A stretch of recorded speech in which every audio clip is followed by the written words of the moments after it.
서걱. 날카로운 금소금이 고요한 침전의 공기를 단숨에 베어버렸다. 칠흑 같은 어둠 속에서 들려온 그 소리는 마치 저승사자가 영혼을 거두기 위해 낯을 가는 소리처럼 섬뜩하게 고막을 파고들었다. 대전의 가장 깊숙한 곳, 왕의 침소인 강령전 안은 숨소리조차 들리지 않을 만큼 적막해야 마땅했으나 지금 그곳은 피비린내 나는 살기로 가득 차 있었다. 말단내관, 만석은 화려한 십장생이 수놓아진 병풍 뒤에 몸을 구겨 넣은 채 터져 나오려는 비명을 틀어막고 있었다. 그의 심장은 마치 흉곽을 뚫고 나올 듯이 격렬하게 요동쳤고 식은땀이 등줄기를 타고 내려와 내일을 축축하게 적셨다. 방금 전까지만 해도 그는 단지 꺼져가는 촛불의 심지를 돋우고 향로의 재를 정리하기 위해 들어왔을 뿐이었다. 하지만 그가 목격한 것은 감히 천한 내관 따위가 보아서는 안 될, 아니 이 나라의 그 누구도 알아서는 안 될 끔찍한 광경이었다. 비단요 위에는 성군이라 칭송받던 주상전하가 머리를 산발한 채 짐승처럼 웅크리고 있었다. 평소에 온화하고 지혜로운 눈빛은 온데간데 없고 흰자위가 붉게 충혈된 눈동자는 허공을 향해 미친 듯이 번뜩였다. 전하의 손에 들린 서슬 퍼런 장검은 쉴 새 없이 허공을 가르고 있었는데 그것은 보이지 않는 적들과 싸우는 처절한 몸부림이었다. 저리 가라, 썩 물러가지 못할까. 내 놈들이 감히 누구 앞이라고. 왕의 입에서 터져 나오는 고함은 짐승의 포효와 같았고 입가에는 허연 거품이 부글거렸다. 만석은 자신의 눈을 의심했다. 낮에는 조정 신료들을 압도하는 카리스마와 백성을 굽어 살피는 인자함을 보여주던 그 왕이 맞는지 도저히 믿을 수 없었다. 왕은 마치 악귀에게 영혼을 잠식당한 사람처럼 벽에 걸린 그림자를 향해 칼을 휘두르다 급기야는 자신의 용포 자락을 베어버리고 말았다. 붉은 용이 수놓아진 비단이 찢겨나가며 바닥에 흩어지는 모습은 마치 왕권의 추락을 예고하는 불길한 징조처럼 보였다. 만석은 숨을 멈추고 바닥에 납작 엎드렸다. 이대로 병풍 뒤에서 죽은 듯이 있다가 왕이 지쳐 쓰러지면 몰래 빠져나가야 한다고 본능이 경고하고 있었다. 그러나 운명은 가혹하게도 그를 벼랑 끝으로 내몰았다. 왕이 발작적으로 칼을 휘두르던 중 실수로 침상 옆에 놓인 청동 촛대를 쳐버린 것이다. 챙강 하는 요란한 소리와 함께 촛대가 바닥을 굴렀고 그 소리에 놀란 왕의 시선이 번개처럼 병풍 쪽으로 꽂혔다. 광기에 사로잡힌 왕의 감각은 맹수처럼 예민해져 있었다. 촛대가 구르는 소리 너머로 병풍 뒤에서 억눌린 채 새어나오는 미세한 숨소리를 놓칠 리 없었다. 누구냐? 거기 숨어서 엿보는 쥐새끼가 누구냐? 왕의 목소리는 낮게 깔려 있었지만 그 안에 담긴 살기는 방 안의 온도를 순식간에 얼어붙게 만들었다. 만석은 온몸이 마비된 듯 꼼짝할 수 없었다. 도망칠 수도 숨을 수도 없는 막다른 골목이었다. 왕은 천천히, 아주 천천히 병풍을 향해 다가왔다. 바닥을 끄는 발소리가 들릴 때마다 만석의 수명은 1년씩 줄어드는 것만 같았다. 마침내 왕의 손이 병풍을 거칠게 걷어찼고 웅크리고 있던 만석의 초라한 모습이 드러났다. 핏발선 왕의 눈과 공포에 질린 만석의 눈이 마주쳤다. 그 순간 만석은 자신이 이미 죽은 목숨임을 직감했다. 왕은 짐승이 먹잇감을 발견한 듯 입꼬리를 비틀며 웃었다. 내 놈이었구나. 내 그림자 속에 숨어 나를 비웃던 놈이 바로 내 놈이었어. 왕은 만석이 누구인지 왜 여기 있는지 따위는 중요하지 않았다. 그저 자신의 치부를 목격한 자, 자신의 광기를 엿본 자를 제거해야 한다는 본능만이 지배하고 있었다. 왕은 피 묻은 칼을 높이 쳐들었다. 칼 끝에서 뚝뚝 떨어지는 촛농인지 피인지 모를 붉은 액체가 만석의 이마 위로 떨어졌다. 만석은 원래 시골의 가난한 소장농의 아들로 태어나 입 하나라도 줄여보겠다는 부모의 뜻에 의해 어린 나이에 거세를 당하고 궁에 들어왔다. 지난 10수년간 그는 그림자처럼 살았다. 대전의 마당을 쓸고 똥오줌을 치우고 불을 켜고 끄는 자빌만을 도맡아 하며 눈에 띄지 않는 것을 생존의 법칙으로 삼아왔다. 그런 그가 오늘 밤 당번 내관이 갑작스런 복통을 호소하는 바람에 대타로 들어왔다가 역사상 가장 끔찍한 비밀과 마주하게 된 것이다. 죽음이 코앞에 닥친 순간 만석의 머릿속에는 고향에 두고 온 늙은 어머니의 얼굴이 스쳐 지나갔다. 살고 싶었다. 비굴하게라도 목숨을 부지하고 싶었다. 하지만 왕의 저 광기 어린 눈빛은 살려달라는 애원 따위가 통할 상대가 아니었다. 보통의 내관이라면 전하 죽여주시옵소서라며 납작 엎드렸겠지만 만석의 동물적인 감각은 다른 길을 가리켰다. 지금 왕에게 필요한 것은 목격자가 아니라 공범자 혹은 이 상황을 부정해줄 누군가였다. 왕의 칼날이 만석의 목을 내리치려는 찰나 만석은 바닥을 기어 왕의 발치로 돌진했다. 그것은 공격이 아니었다. 그는 왕의 다리를 붙잡는 대신 바닥에 굴러떨어져 아직 위태롭게 타오르고 있는 촛불을 향해 손을 뻗었다. 치익 타오르는 불꽃 심지를 맨손가락으로 꾹 눌러 비벼 끄는 소리가 끔찍하게 울렸다. 살타는 냄새가 코를 찔렀지만 만석은 비명 한마디 지르지 않았다. 방안은 순식간에 완벽한 암흑천지로 변했다. 달빛조차 들지 않도록 두꺼운 휘장을 쳐놓은 방이었기에 촛불이 꺼지자 앞을 전혀 분간할 수 없게 되었다. 갑작스러운 어둠에 당황한 왕의 칼질이 허공을 갈랐고 왕은 중심을 잃고 휘청거렸다. 이놈 무슨 짓이냐. 불을 켜라. 당장 불을 켜란 말이다. 어둠 속에서 왕의 고함이 터져 나왔지만 그 목소리에는 분노보다 두려움이 섞여 있었다.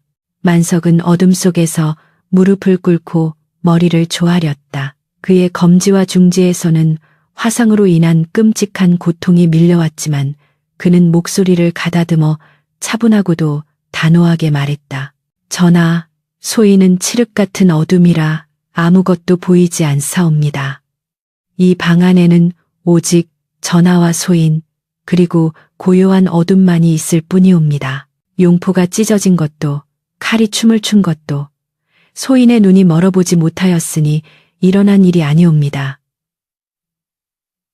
어둠은 왕의 흉한 모습을 가려주었고 만석의 말은 왕의 수치심을 덮어주었다. 그것은 단순한 변명이 아니라 왕의 존엄을 지키기 위해 내관이 스스로의 눈을 비유적으로 찌른 행위였다. 씩씩거리는 왕의 거친 숨소리가 어둠 속에서 들려왔다. 왕은 당장이라도 소리나는 쪽으로 칼을 휘두를 수 있었지만 그러지 않았다.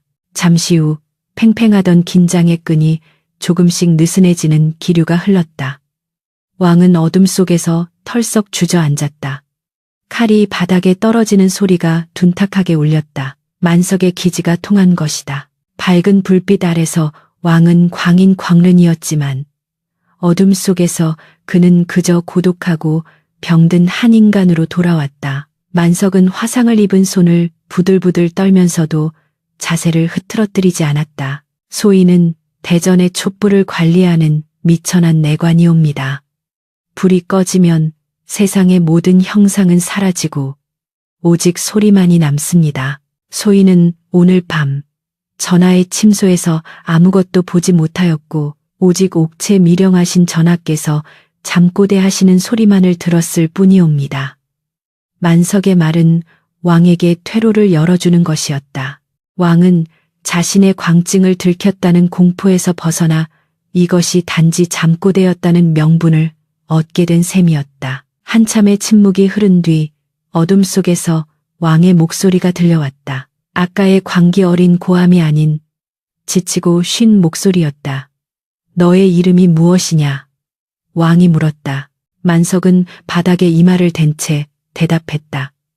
내관부 소속 김만석이라 하옵니다. 또다시 침묵이 흘렀다. 왕은 보이지 않는 어둠 속에서 만석이 있는 쪽을 응시하고 있을 것이었다. 이윽고 왕의 서늘한 목소리가 다시 들려왔다. 만석이라. 내 놈의 손가락 타는 냄새가 진동을 하는구나. 그 고통이 내 놈의 입을 다물게 할 수 있겠느냐? 왕은 만석이 손가락을 찢어서 불을 끈 의도를 정확히 간파하고 있었다. 그것은 충심일 수도 있었고 살기 위한 교활한 술책일 수도 있었다. 하지만 지금 왕에게는 그 무엇이든 간에 자신을 숨겨줄 어둠이 필요했다. 소인의 손가락은 다시 자라지 않겠지만 상처가 아물면 흉터는 남을 것입니다. 그 흉터를 볼 때마다 오늘 밤의 어둠을 기억하겠사옵니다. 소인의 혀는 전하의 것이니 전하께서 명하지 않으시면 죽어서도 열리지 않을 것이옵니다. 만석은 떨리는 목소리로 그러나 확신에 찬 어조로 맹세했다. 그것은 단순한 맹세가 아니라 목숨을 담보로 한 계약이었다. 왕은 쓴웃음을 지었다. 궁궐 안의 수많은 대신들이 충성을 맹세했지만 그들의 눈은 언제나 왕의 권력을 탐하고 있었다. 하지만 이 미천한 내관은 왕의 가장 추악한 모습을 보고서도 그 모습을 가려주기 위해 자신의 살을 태웠다. 왕은 비틀거리는 몸을 일으켜 다시 침상으로 향했다. 내일 날이 밝으면 내의원으로 가서 화상을 치료하거라.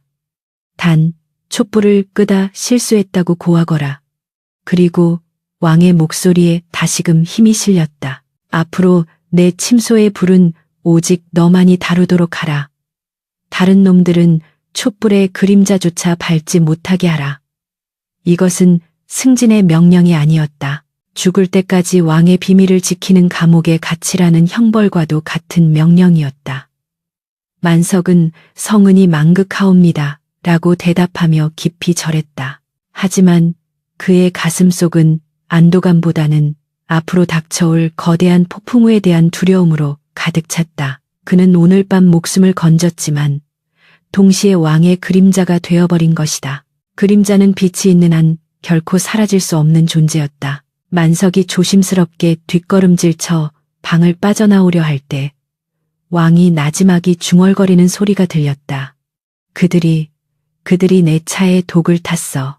붉은 꽃이 피는 독을. 만석은 그 소리를 못 들은 척하며 방문을 닫았다. 문 밖에 차가운 밤 공기가 뜨겁게 달아오른 그의 얼굴을 식혔지만 등골을 타고 흐르는 식은땀은 멈추지 않았다. 독이라니. 왕이 미친 것이 아니라 누군가 왕을 미치게 만들고 있다는 말인가. 만석은 자신의 타버린 손가락을 움켜쥐었다. 고통이 뇌수를 찌르는 듯했다. 이제 그는 단순히 왕의 수치스러운 비밀을 본 것을 넘어 영모와 암투가 소용돌이치는 궁중 비극의 한복판에 발을 들여놓게 된 것이다. 밤하늘에 뜬 달이 구름 뒤로 숨으며 궁궐은 더욱 깊은 어둠 속으로 잠겨들었다. 붕대로 칭칭감은 검지와 중지에서 느껴지는 욱신거림은 잠시도 멈추지 않고 만석의 뇌리를 파고들었다. 그것은 단순한 통증이 아니라 그가 짊어진 비밀의 무게를 상기시키는 형벌과도 같은 감각이었다. 그날 밤 이후 만석의 삶은 송두리째 뒤바뀌었다. 대전의 마당을 쓸던 빗자루 대신 그는 이제 왕의 침전 문고리를 잡고 밤을 지새우는 지밀지미의 위치에 서게 된 것이다. 겉보기에 그것은 말단 내관에게 내려진 파격적인 승차였고 동료 내관들의 시기 어린 눈총을 받기에 충분한 출세였다. 하지만 만석에게 그것은 살얼음판 위를 걷는 형국이었다. 그는 매일 밤 왕의 곁을 지키며 언제 터질지 모르는 활화산 같은 왕의 광기를 온몸으로 받아내야 했다. 낮에는 멀쩡하던 왕이 밤만 되면 식은땀을 흘리며 보이지 않는 귀신들과 싸우는 꼴을 지켜보는 것은 육체적인 피로보다 정신을 갉아먹는 고문이었다. 왕은 발작이 시작되면 어김없이 만석을 찾았다. 불을 꺼라. 놈들이 온다. 내 그림자를 밟으러 온다. 왕의 애원 섞인 명령이 떨어지면 만석은 익숙하게 촛불을 끄고 어둠 속에 왕과 단둘이 남았다. 어둠 속에서 왕은 어린아이처럼 만석의 옷자락을 붙잡고 떨었고 만석은 그런 왕을 다독이며 밤새 뜬 눈으로 새벽을 기다렸다. 궁궐 안의 소문은 발없는 말이 되어 천리를 갔다. 천한 똥치기 내관놈이 전하의 혼을 쏙 빼놓았다지? 밤마다 침전에서 무슨 요사스러운 짓을 꾸미는지 아무도 들이지 않는다더군. 수라간 나인들의 수군거림부터 고위 환관들의 노골적인 비아냥까지 만석을 향한 시선은 곱지 않았다. 특히 내관들의 우두머리인 상선 영감의 눈빛은 서늘하기 그지없었다. 자신의 권역을 침범당했다고 생각한 상선은 사사건건 만석을 트집 잡으려 들었으나 왕의 비호가 워낙 강경하여 감히 손을 대지 못하고 있었다. 그러나 만석이 진정으로 두려워해야 할 대상은 내관들이 아니었다. 조정의 실세이자 왕권을 끊임없이 견제해온 좌의정 김대감, 김자점이 그를 주시하기 시작한 것이다. 김대감은 여우 같은 눈썰미를 가진 자였다. 그는 왕이 최근 들어 국정 운영에 차질을 빚을 만큼 피로해하고 안색이 날로 흉해지는 것을 놓치지 않았다. 그리고 그 변화의 중심에 뜬금없이 등장한 말단 내관 만석이 있다는 사실을 간파했다. 어느 날 늦은 밤 만석이 내의원에서 왕의 탕약을 받아 대전으로 돌아오던 길이었다. 인적이 드문 회랑을 지나는데 갑자기 검은 그림자 두 개가 소리 없이 나타나 만석의 양팔을 낚아챘다. 비명을 지를 새도 없이 억센 소나기가 입을 틀어막았고 두꺼운 삼배 자루가 머리 위로 씌워졌다. 만석은 질질 끌려가며 발버둥쳤으나 상대는 훈련받은 무사들인 듯 꼼짝도 할 수 없었다. 그들은 만석을 으슥한 창고 같은 곳에 던져 넣었다. 자루가 벗겨지자 눈부신 등불빛이 쏟아져 들어와 눈을 뜰 수 없었다. 시야가 확보되자 만석은 자신이 걸밖에 아닌 궁궐 구석진 곳의 빈 정각에 끌려왔음을 알게 되었다. 그리고 그 앞에는 비단 관복을 차려입은 사내가 뒷짐을 진 채 서 있었다. 좌의정 김대감이었다. 김대감은 만석을 벌레 보듯 훑어보며 비릿한 미소를 지었다. 내 놈이 그 대전에 총애를 받는다는 만석이란 놈이냐. 생긴 것은 꼭 밭갈다 온 머슴꼴이구나. 만석은 공포에 질려 바닥에 이마를 댔으며 엎드렸다. 대감마님, 소인이 무엇을 잘못하였기에. 김대감은 천천히 다가와 만석의 턱을 가신 발끝으로 툭 쳐서 들어 올렸다. 잘못이라 글쎄다. 네가 살지 죽을지는 지금부터 네 혀놀림에 달렸다. 김대감은 옆에 있던 하인에게 눈짓을 했고 하인은 묵직해 보이는 엽전 꾸러미를 만석의 눈앞에 던졌다. 짤랑거리는 소리가 유혹적으로 들렸지만 만석에게는 저승 노잣돈 소리처럼 들렸다. 내 요즘 주상 전하의 옥체가 심히 걱정되어서 말이다. 밤마다 침전에서 괴상한 소리가 들린다는 소문도 있고 촛불을 모두 끄고 구판이라도 버린다는 말도 들리는데 내 놈이 그 안에서 보고 들은 것을 소상히 고하거라. 전하께서 밤에 무엇을 하시느냐? 헛것을 보시지는 않더냐? 아니면 혼잣말을 중얼거리지 않더냐? 김대감의 질문은 날카로웠다. 그는 이미 왕의 광증을 의심하고 있었고 그것을 확증해 줄 증인을 찾고 있었던 것이다. 만석은 침을 꿀꺽 삼켰다. 여기서 왕의 비밀을 발설하면 이 돈을 챙겨 목숨을 부지할 수도 있을 것이다. 하지만 왕이 무너지면 자신의 비밀 서약도 깨지고 결국 죽은 목숨이 될 터였다. 무엇보다 그날 밤 어둠 속에서 느꼈던 왕의 떨림, 그 인간적인 나약함이 만석의 뇌리에 깊이 박혀 있었다. 대감마님, 억울하옵니다. 소인은 그저 전하의 잠자리를 봐드리고 불을 끄고 밤새 주무시는 것을 지킬 뿐이옵니다. 전하께서는 밤새 편안히 주무십니다. 가끔 국정에 대한 고뇌로 잠꼬대를 하시긴 하나 헛것을 보시거나 하지는 않사옵니다. 만석은 최대한 억울한 표정을 지으며 거짓을 고했다. 김대감의 눈매가 가늘어졌다. 편안히 주무신다? 그렇다면 왜 전하의 눈밑이 저리 검고 손을 떠시는 것이냐? 내 놈이 감히 내 앞에서 거짓부렁을 늘어놓는구나. 김대감의 손짓 한 번에 뒤에 서 있던 무사들이 몽둥이를 들고 다가왔다. 이놈의 혓바닥이 너무 뻣뻣해서 진실을 뱉지 못하는 모양이니 좀 부드럽게 만들어 주어라. 무자비한 매질이 시작되었다. 으악, 둔탁한 파열음과 함께 만석의 등과 허벅지에 불이 붙은 듯한 고통이 터졌다. 뼈가 울리고 살이 터지는 고통 속에서도 만석은 입술을 깨물었다. 비명을 지르면 정신이 무너져 저도 모르게 비밀을 토설할 것만 같았다. 그는 혀를 깨물어 피를 흘리면서도 짐승 같은 신음만을 흘릴 뿐 입을 열지 않았다. 독한 놈.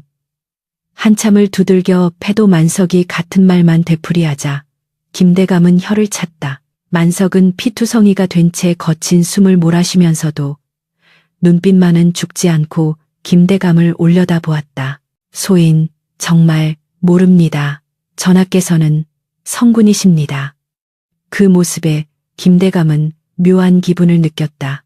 일개 내관 따위가 보일 수 있는 충심의 깊이가 아니었다. 혹은 왕이 이놈에게 엄청난 약점을 잡혔거나 아니면 이놈도 모를 만큼 왕이 철저히 연기하고 있거나 둘 중 하나였다. 더 이상 때려봤자 시체만 만들 뿐이라는 것을 직감한 김대감은 손을 저어 매질을 멈추게 했다.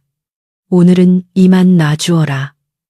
허나 명심해라. 내 눈은 궐 안 어디에나 있다. 내 놈이 숨쉬는 횟수까지 내가 다 알고 있다는 것을 잊지 마라.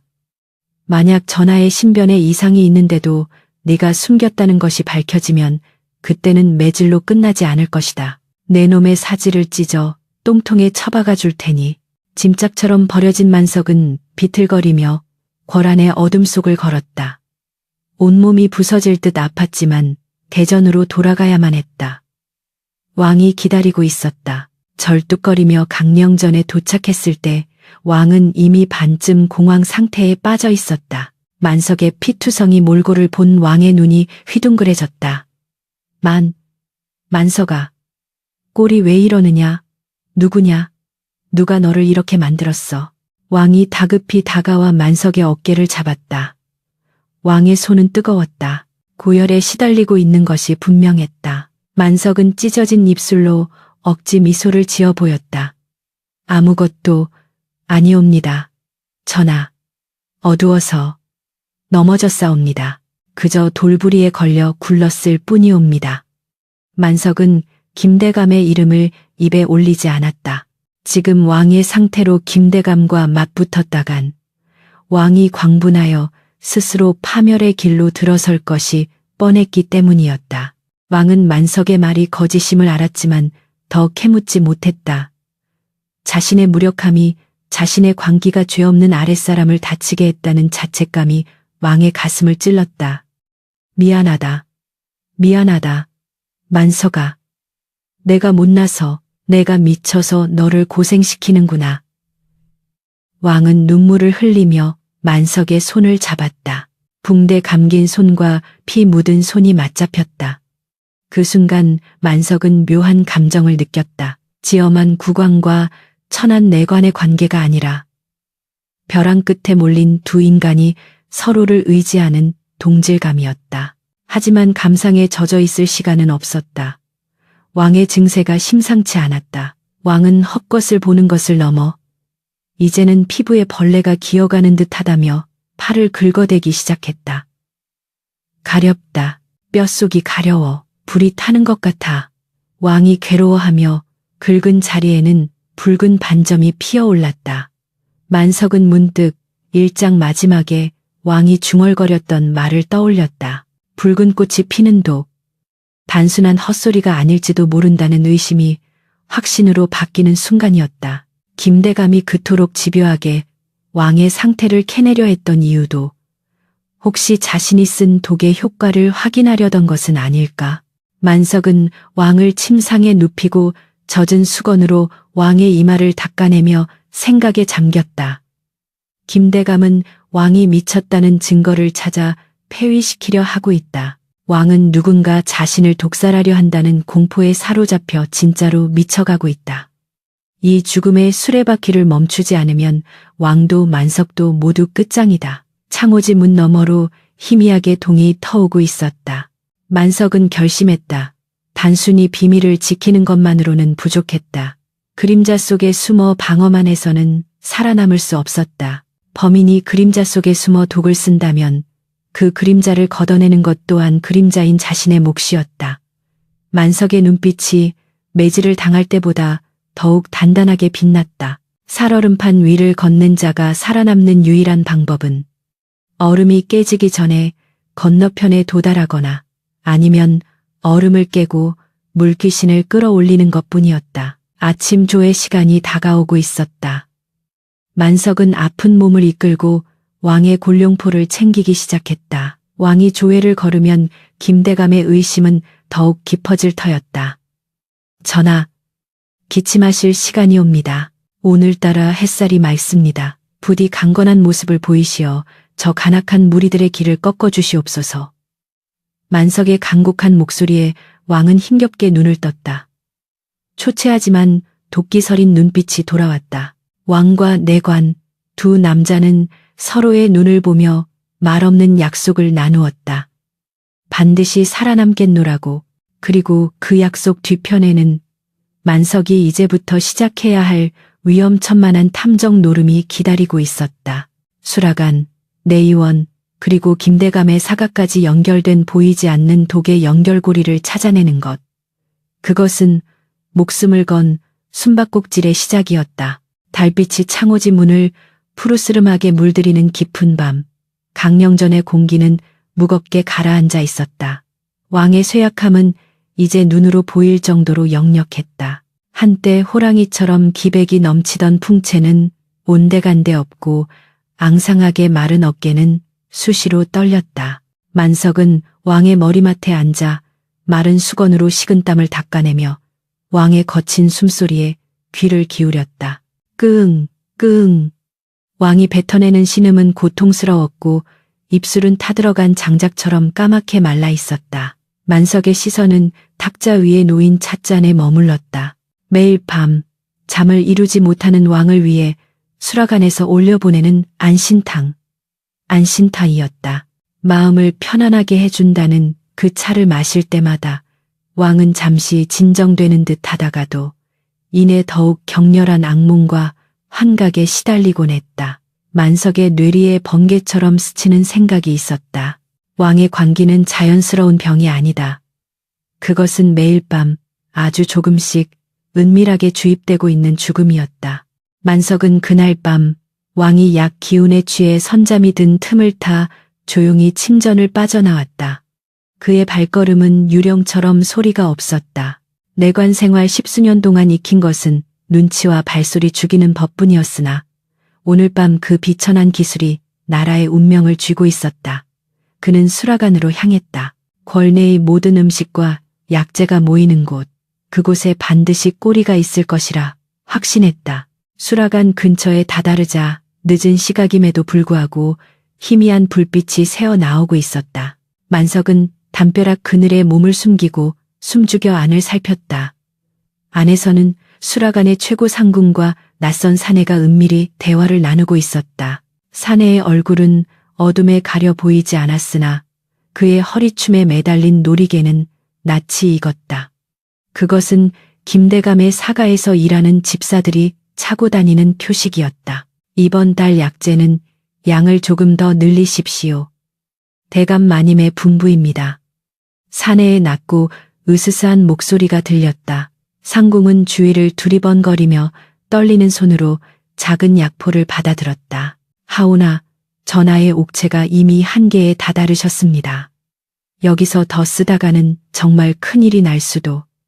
닥치시오. 시키는 대로만 하면 돼요. 늙은 상궁 하나 쥐도 새도 모르게 사라지는 것은 일도 아니란 걸 명심하시오. 협박 섞인 당부에 상궁은 고개를 끄덕일 수밖에 없었다. 사내가 사라지고 상궁이 안으로 들어가자 만석은 재빨리 뒷문으로 돌아가 수라간 약재 창고로 숨어들었다. 코 속으로 훅 끼쳐오는 갖가지 약초 냄새 사이로 미세하지만 역겨운 비린내가 감지되었다. 만석은 시골 출신답게 개코를 가지고 있었다. 어린 시절 산에서 잘못 먹으면 미쳐서 죽는다는 독초, 미치광이 풀의 냄새와 흡사했다. 하지만 이것은 그것보다 훨씬 정제되고 교묘하게 배합된 냄새였다. 만석은 탕약기들이 놓인 선반을 뒤졌다. 방금 상궁이 받아온 약포가 안신탕 재료통 옆에 숨겨져 있었다. 떨리는 손으로 약포를 열어보니 붉은색 가루가 미세하게 반짝였다. 냄새를 맡아본 만석은 확신했다. 이것이었다. 왕을 서서히 말려 죽이고 정신을 갉아먹어 스스로 파멸하게 만드는 독. 김대감은 왕을 단번에 독살하여 역풍을 맞는 대신 왕을 광인으로 만들어 폐위시키려는 치밀한 계획을 세운 것이었다. 증거를 확보했지만 만석은 절망했다. 이 약포를 들고 나가 누구에게 고발한단 말인가? 내의원 제조도 의금부 판사도 모두 김대감의 입김이 닿아 있는 자들이었다. 천안내관이 약가루를 들고 설치면 오히려 내놈이 왕을 독살하려 했다는 누명을 쓰고 그 자리에서 참수당할 것이 뻔했다. 증거는 있지만 입증할 방법이 없는 딜레마.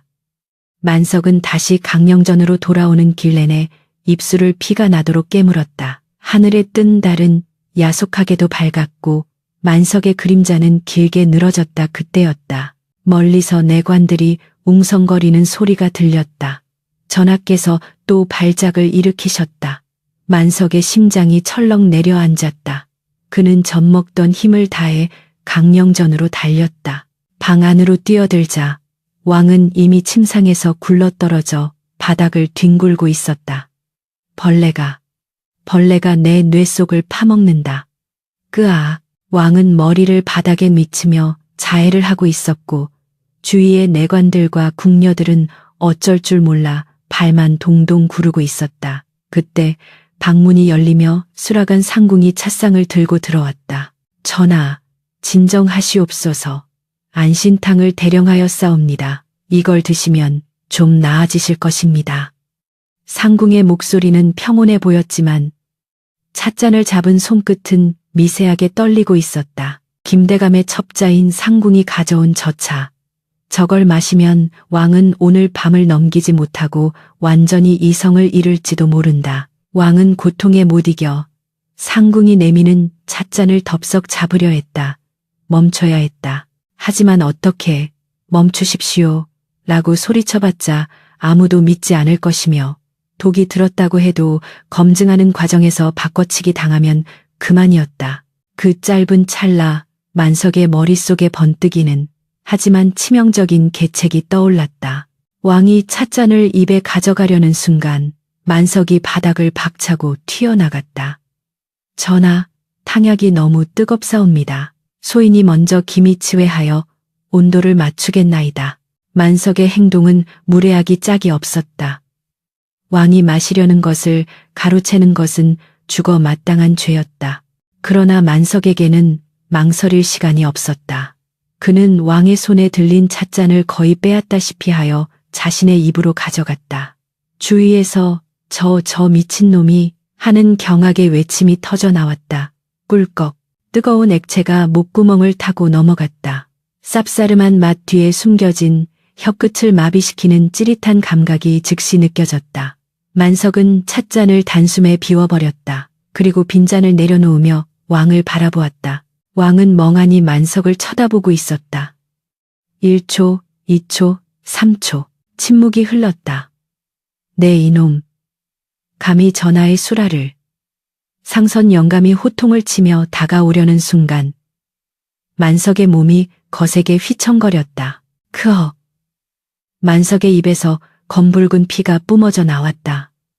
복부를 쇠갈고리로 긁어내는 듯한 끔찍한 통증이 덮쳤다. 시야가 빙글빙글 돌고 다리에 힘이 풀리며 바닥으로 곤두박질 쳤다. 몸이 활처럼 휘어지며 경련이 일어났다. 입가에는 하얀 거품이 부글거렸다. 그것은 연기가 아니었다. 진짜 독이 몸 안에 퍼지며 오장육부를 뒤틀고 있었다. 방 안은 순식간에 아수라장이 되었다. 독이다. 차에 독이 들었다. 누군가 비명을 질렀다. 상궁은 사색이 되어 뒷걸음질 쳤고 왕은 충격에 휩싸여 만석을 내려다보았다. 만석은 흐려지는 의식 속에서도 왕을 향해 손을 뻗었다. 그의 눈빛은 고통으로 일그러져 있었지만 왕에게 보내는 메시지는 명확했다. 보시옵소서, 전하께서 매일 드시던 것이 바로 이것이옵니다. 왕은 떨리는 손으로 만석의 어깨를 잡았다. 만석아, 만석아. 왕의 눈동자가 흔들렸다. 그동안 자신의 광기가 병인 줄로만 알았던 왕은 눈앞에서 피를 토하며 쓰러진 만석을 보고서야 깨달았다. 자신이 미친 것이 아니라 누군가 자신을 죽이려 했다는 명백한 진실을. 만석이 마신 저 차는 바로 자신이 마실 차였다. 만석은 자신의 목숨을 던져 그 찻잔 속에 담긴 진실을 끄집어낸 것이다. 왕의 가슴속 깊은 곳에서 뜨거운 것이 치밀어 올랐다. 그것은 두려움이 아니었다. 자신을 대신해 죽어가는 저 충직한 사내에 대한 연민, 그리고 자신을 쥐락펴락하며 조롱해온 보이지 않는 적들에 대한 끓어오르는 분노였다. 의관, 어의를 불러라. 당장 어의를 부르란 말이다. 왕이 짐승처럼 포효했다. 그 목소리에는 더 이상 병약한 왕의 나약함이 없었다. 서슬퍼런 군주의 위엄이 서려 있었다. 만석은 왕의 고함 소리를 들으며 희미하게 미소 지었다. 고통은 끔찍했지만 마음만은 편안했다.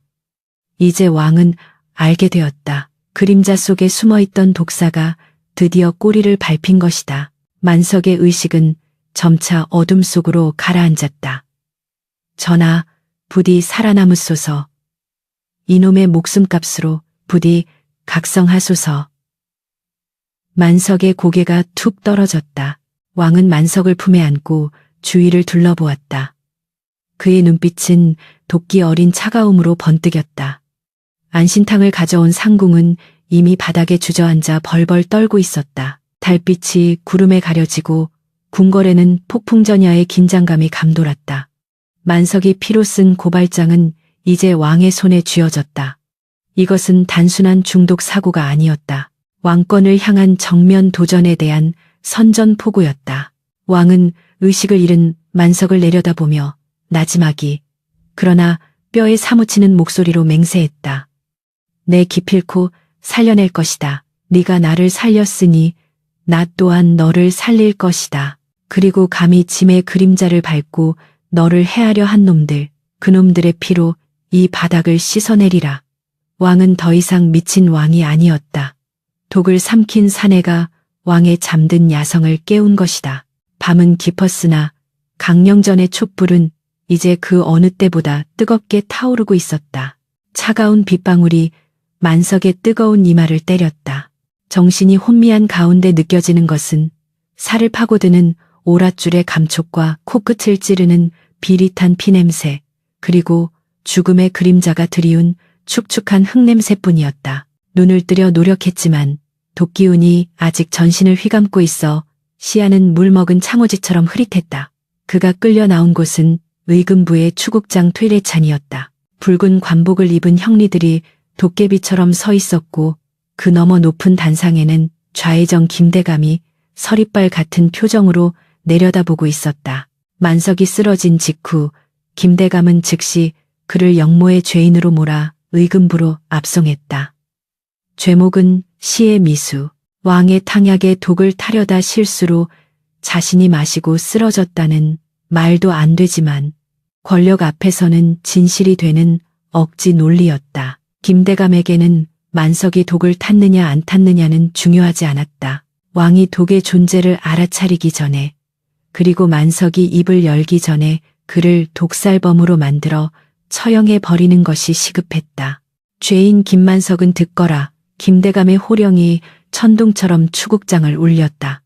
감히 지존의 옥체에 해를 가하려 탕약에 독을 탔으니 이는 능지처참에 처해도 모자랄 대역죄다. 내 놈이 뱉어낸 그 검은 피가 바로 내 더러운 죄의 증거가 아니더냐. 만석은 찢어진 입술을 달싹였으나 목소리가 나오지 않았다. 독이 성대를 마비시킨 탓이었다. 억울함에 가슴이 터질 것 같았지만 할 수 있는 것은 그저 거친 숨을 몰아쉬며 바닥의 진흙을 손톱으로 긁는 것뿐이었다.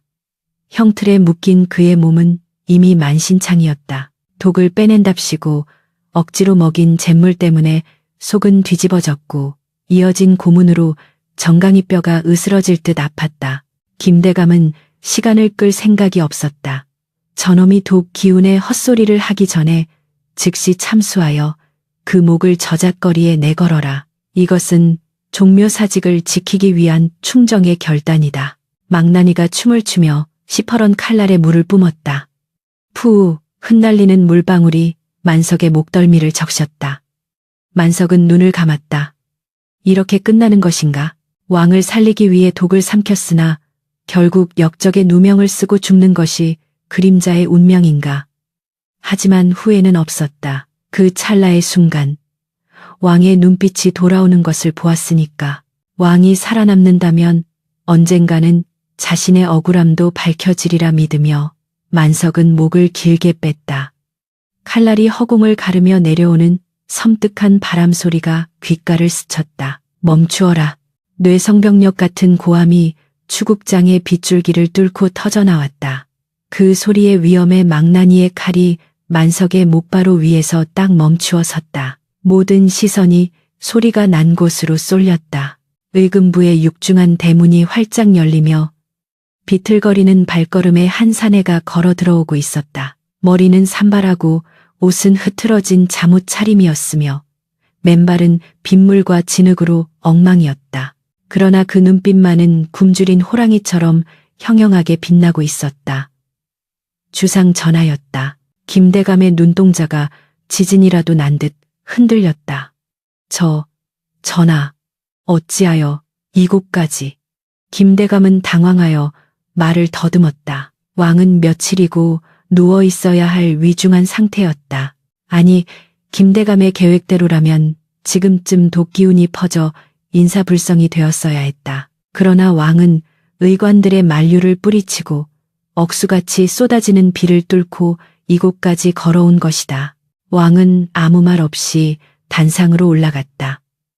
비에 젖은 용포가 무겁게 축 늘어졌지만 왕이 뿜어내는 기세는 추국장의 모두를 압도했다. 왕은 묶여있는 만석에게 다가갔다. 피투성이가 된 채 자신을 올려다보는 만석의 눈과 마주쳤다. 왕의 눈가가 붉어졌다. 왕은 천천히 몸을 굽혀 만석의 얼굴에 묻은 진흙을 손수 닦아주었다. 지엄한 국왕이 천한 죄인의 얼굴을 만지는 파격적인 행동에 좌중은 숨조차 쉬지 못했다. 왕은 떨리는 목소리로 속삭였다. 내 그림자가 주인을 위해 빛을 삼켰구나. 그리고 왕은 벌떡 일어나 김대감을 향해 돌아섰다. 그 순간 왕의 표정은 자애로움에서 수라슈라의 얼굴로 돌변했다. 좌의정은 들으라. 이 자가 짐을 독살하려 했다 하였느냐? 왕의 목소리는 낮았지만 빗소리를 뚫고 명확하게 들려왔다. 김대감은 식은땀을 흘리며 답했다. 예, 전하. 저놈이 수라간에 몰래 드나들며 탕약에 손을 대는 것을 본 자가 한둘이 아닙니다. 하늘이 도우시어 제 꾀에 제가 넘어가 독을 마신 것입니다. 김대감은 끝까지 뻔뻔했다. 왕은 광속광셔를 터뜨렸다. 하하, 제 꾀에 제가 넘어가? 그렇다면 묻겠다. 저놈이 오늘 처음 독을 탔다면 어찌하여 짐은 지난 수개월 동안 매일 밤 저놈이 겪는 고통과 똑같은 불길을 뱃속에서 느꼈단 말이냐. 왕은 자신의 가슴을 주먹으로 쾅쾅 쳤다. 살이 타들어가고 뼈에 벌레가 기어다니고 눈앞에 헛것이 보이는 그 지옥 같은 고통 말이다. 만석이가 오늘 마신 독이 짐이 매일 밤 마시던 그 차에 든 것과 다르지 않음을 내 몸이 기억하고 있다. 왕의 외침은 비수처럼 김대감의 심장에 꽂혔다. 추국장에 모인 관료들과 군사들이 술렁거리기 시작했다. 왕이 직접 자신의 증세를 토로하며 독살설을 공식화한 것이다. 김대감은 안색이 창백해졌지만 물러서지 않았다. 전하, 그것은 심신이 미약해지시어 헛것을 느끼신 것입니다. 어찌 천한 내관의 짓거리를. 닥치거라. 왕은 호통을 치며 옆에 서 있던 의금부 도사에게서 칼을 빼앗았다. 그리고는 벌벌 떨며 구석에 엎드려 있던 수라간 상궁에게로 성큼성큼 다가갔다. 상궁은 공포에 질려 실금하며 바닥에 머리를 대섰다. 살려주시옵소서. 전하, 살려주시옵소서. 왕은 칼끝을 상궁의 목에 겨누었다. 이 늙은 여우야, 내년이 매일 밤 내오던 그 안신탕. 그 속에 무엇을 넣었느냐? 내 입으로 불지 않으면 이 칼로 내 배를 갈라 그 속에 든 검은 마음을 직접 꺼내어 보겠다. 왕의 기세에 놀린 상궁은 덜덜 떨며 입을 열었다. 좌이정 대감마님께서 약재라 하시며 몸에 좋은 것이니 타라고 시키셨사옵니다. 소인은 그저 시키는 대로. 상궁의 자백이 터지자 추국장은 순식간에 아수라장이 되었다.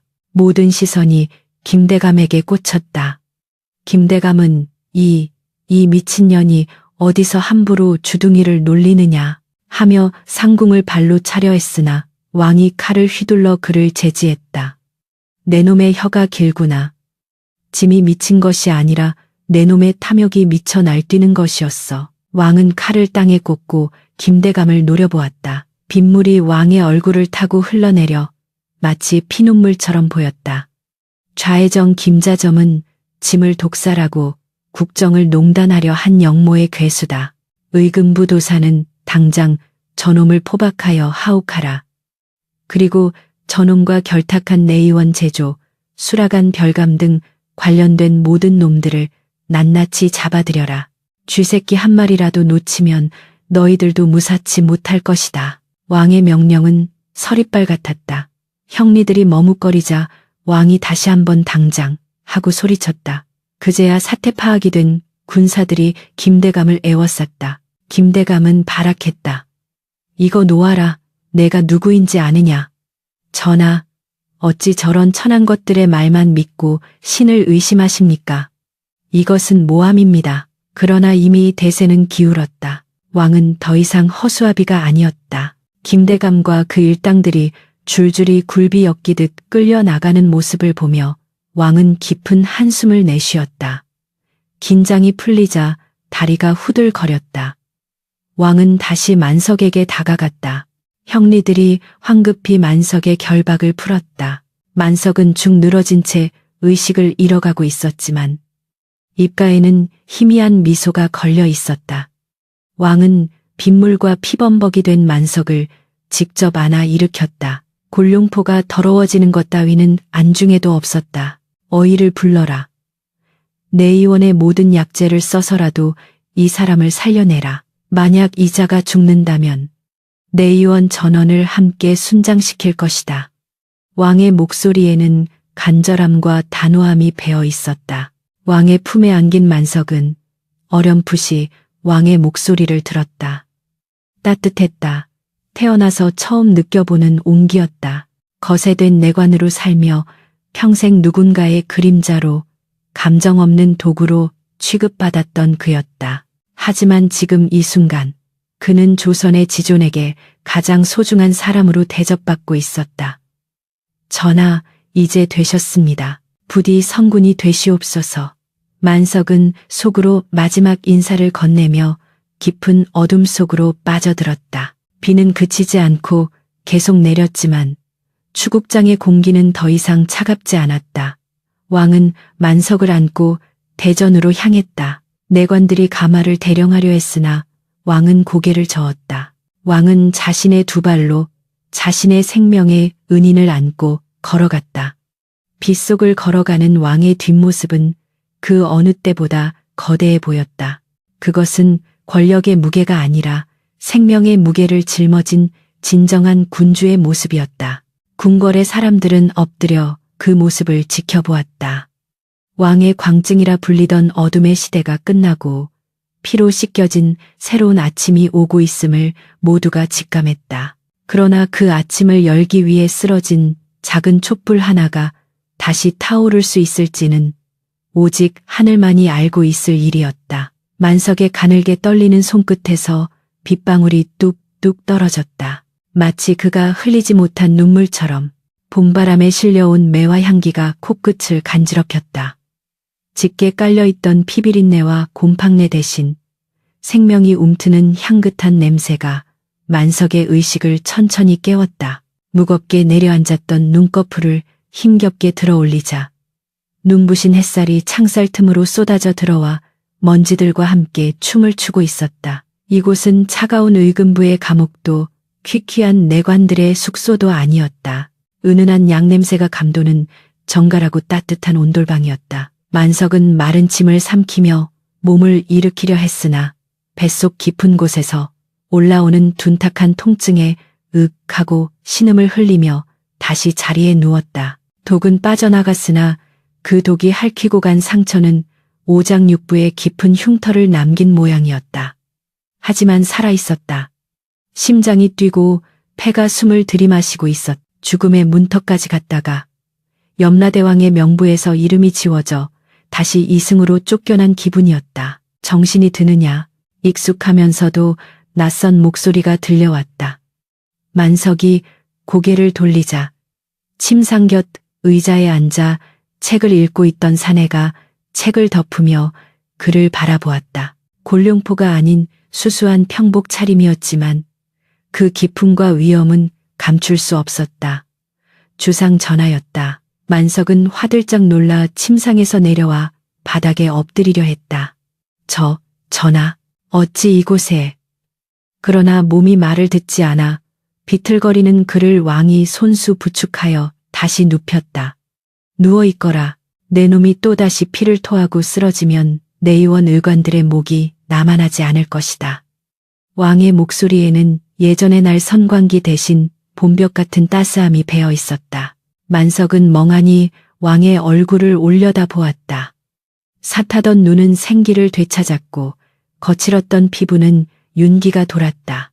왕은 이제 더 이상 그림자와 싸우는 미치광이가 아니라 진정한 조선의 군주로 돌아와 있었다. 소인, 며칠이나 잠들어 있었사옵니까? 만석의 목소리는 쇳소리가 섞여 거칠게 갈라져 나왔다. 독이 성대를 상하게 한 탓이었다. 왕은 씁쓸한 표정으로 찻잔을 만지작거렸다. 보름이다. 네가 사경을 헤매는 동안 궐 밖에 매화가 다지고 벚꽃이 피었다. 그 사이 궐 안에도 많은 비바람이 몰아쳤지. 왕은 담담하게 지난 일들을 들려주었다. 김자점과 그 일파는 모두 영모제로 처단되었고 그들의 가사는 몰수되어 백성들에게 나눠졌다. 수라간과 내의원, 내관부까지 대대적인 물갈이가 있었고 궁궐은 비로소 썩은 살을 도려내고 새 살이 돋아나고 있었다. 모두 내 덕분이다. 네가 그 독을 마시지 않았다면 나는 여전히 어둠 속에서 귀신들과 싸우다 비참하게 죽어갔겠지. 왕의 눈시울이 붉어졌다. 만석은 고개를 저었다. 아니옵니다. 전하. 소인은 그저 제 할 일을 했을 뿐이옵니다. 하오나. 만석은 말을 잇지 못하고 주저했다. 이제 몸이 나으면 그에게는 더 큰 문제가 기다리고 있었다. 그는 왕의 가장 수치스러운 비밀, 즉 왕이 광기에 사로잡혀 자해하고 짐승처럼 울부짖던 모습을 모두 목격한 유일한 증인이었다. 게다가 이번 사건으로 만석의 이름이 권례에 파다하게 퍼졌다. 왕의 총애를 받는 영웅이 되었지만 그것은 곧 정적들의 표적이 된다는 뜻이기도 했다. 무엇보다 군주의 치부를 아는 신하는 살려두지 않는다는 것이 권력의 비정한 속성이었다. 왕이 지금은 고마워할지 몰라도 세월이 흐르고 왕권이 더욱 공고해지면 만석의 존재 자체가 왕에게는 껄끄러운 가시가 될 것이 뻔했다. 왕은 만석의 흔들리는 눈빛을 읽은 듯 했다. 긴 침묵이 흘렀다. 왕은 자리에서 일어나 창가로 다가갔다. 뒷짐을 진 왕의 등은 고독해 보였다. 만석아, 너는 내 그림자였다. 빛이 강할수록 그림자는 짙어지는 법이지. 허나 이제 나는 그림자 속에 숨지 않을 것이다. 그러니 너 또한 더 이상 그림자로 살 필요가 없다. 왕이 천천히 뒤를 돌아 만석을 응시했다. 그 눈빛에는 결단이 서려 있었다. 너를 죽은 것으로 처리했다. 만석의 눈이 휘둥그레졌다. 예? 그게 무슨... 공식적으로 내관 김만석은 독의 후유증을 이기지 못하고 어젯밤 숨을 거두었다. 내일 내 장례가 치러질 것이야. 궐 사람들은 네가 충절을 지키고 죽었다고 알 것이다. 만석은 혼란스러웠다. 왕이 자신을 버리는 것인가? 아니면 살리는 것인가?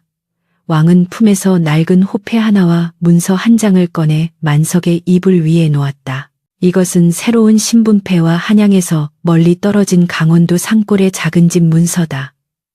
재물도 평생 먹고 살 만큼 마련해 두었다. 오늘 밤 은밀히 궐 밖으로 나가는 가마가 대기하고 있을 것이다. 그 가마를 타고 궐을 떠나거라.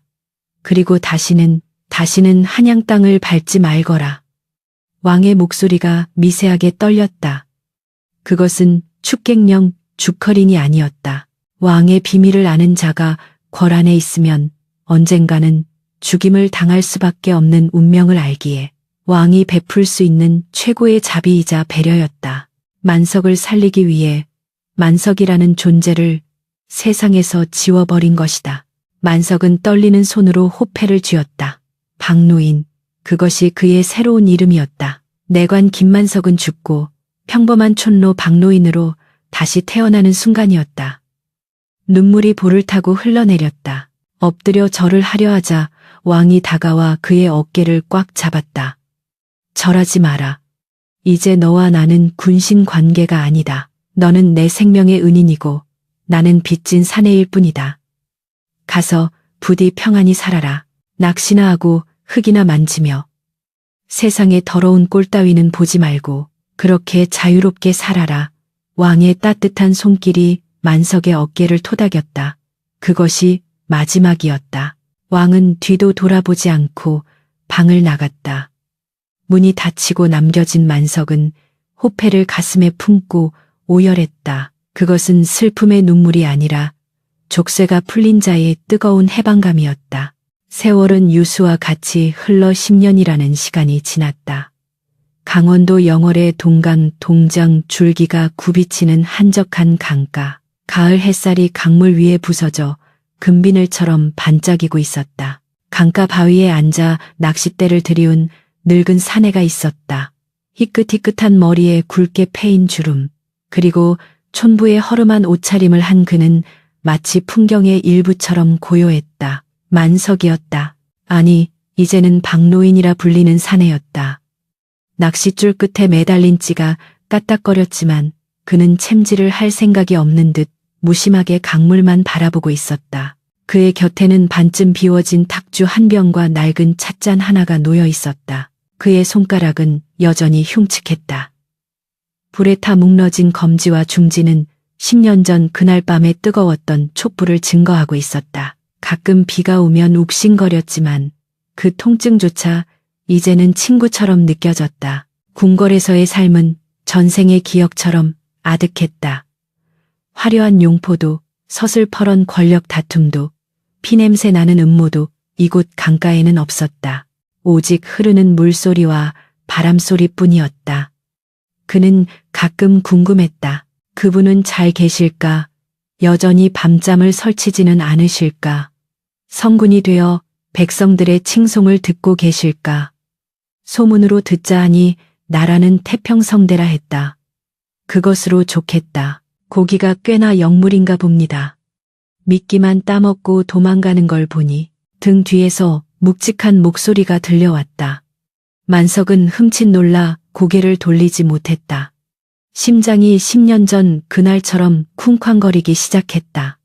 절대 잊을 수 없는 목소리, 꿈에서도 그리워했던, 그러나 다시는 들어서는 안 될 그 목소리였다. 자갈 밟는 소리가 가까워지더니 갓을 쓰고 도포를 입은 한 선비가 만석의 옆 바위에 털썩 주저앉았다. 세월의 흔적이 내려앉아 흰 수염이 성성했지만 그 눈빛만은 여전히 맑고 깊었다. 왕이었다. 아니, 지금은 자맹을 나온 선비일 뿐이었다. 호위무사 하나 대동하지 않고 홀로 온 듯했다. 만석은 황급히 낚싯대를 놓고 바닥에 내려와 엎드리려 했다. 그러나 선비는 손을 들어 제지했다. 어허, 여보게, 낚시터에서는 고기를 잡는 사람이 주인일세. 객이 주인의 낚시를 방해해서였으나 선비는 껄껄 웃으며 만석의 옆에 놓인 빈 술잔을 집어들었다. 목이 마르던 차에 잘 되었군. 술 한 잔 주시겠소? 만석은 떨리는 손으로 병을 들어 잔에 술을 따랐다. 술이 넘치지 않도록 조심했지만 손끝의 떨림은 어쩔 수 없었다. 선비는 가득 찬 술잔을 단숨에 비우고는 그 맛이 좋구려. 아니 한양에 빚어놓은 술보다 훨씬 깊은 맛이 나오 하며 너스레를 떨었다. 두 사람 사이에는 긴 대화가 필요 없었다. 선비는 강물을 바라보며 혼잣말처럼 중얼거렸다. 자네가 떠난 뒤 나는 밤에 불을 끄지 않고도 잘 수 있게 되었네. 악몽도 사라졌지. 가끔은 내 그림자가 너무 옅어진 것 같아 허전할 때도 있지만 말이네. 그것은 왕이 만석에게 보내는 최고의 찬사였다. 네가 가져간 내 그림자 덕분에 내가 빗속에 살 수 있었다는 고백이었다. 만석은 목이 메어 아무 말도 할 수 없었다. 그저 묵묵히 다시 술을 따를 뿐이었다. 선비는 만석의 흉터진 손가락을 잠시 응시하다가 자신의 따뜻한 손으로 그 손등을 덮었다. 고맙네. 살아서 이렇게 늙어주어서. 선비는 오래 머물지 않았다. 해가 뉘엿뉘엿 서산으로 넘어갈 때쯤 그는 자리에서 일어났다. 다시 올 일은 없을 걸세. 그러니 부디 강물처럼 흘러가시게. 어디에도 매이지 말고. 선비는 바람처럼 왔다가 바람처럼 사라졌다. 멀어지는 선비의 뒷모습을 보며 만석은 그제야 땅에 머리를 대고 큰 절을 올렸다. 전하 만수무강하시옵소서. 부디 강건하시옵소서. 억눌러왔던 울음이 터져나왔지만 강물 소리가 그 울음을 삼켜주었다. 다시 혼자가 된 강가. 붉은 노을이 강물을 피처럼 아니 비단처럼 붉게 물들였다. 만석은 낚싯대를 거두었다. 고기는 한 마리도 잡지 못했지만 빈망태기가 그 어느 때보다 무겁게 느껴졌다. 그의 가슴 속에 가득 찬 충만함 때문이었다. 왕은 약속을 지켰고 만석 또한 약속을 지켰다. 비밀은 영원히 강물 속에 묻혔고 두 사내의 인연은 흐르는 물결 위에 띄워보냈다. 만석은 주섬주섬 짐을 챙겨 일어섰다. 저 멀리 초가집 굴뚝에서 저녁 연기가 피어오르고 있었다. 돌아갈 집이 있다는 것, 기다리는 따뜻한 밥상이 있다는 것, 그것이 그가 목숨을 걸고 지켜낸 평범하지만 위대한 행복이었다. 만석은 강물을 향해 마지막으로 한 번 뒤를 돌아보았다. 물 위에 비친 자신의 그림자가 노을빛에 길게 늘어져 있었다. 이제 그의 그림자는 더 이상 왕의 그림자가 아니었다. 오롯이 자신의 것, 자유인 박노인의 그림자였다. 그는 콧노래를 흥얼거리며 집으로 향하는 오솔길을 걸어갔다. 강물은 말없이 흐르고 역사의 한 페이지는 그렇게 조용히 덮였다.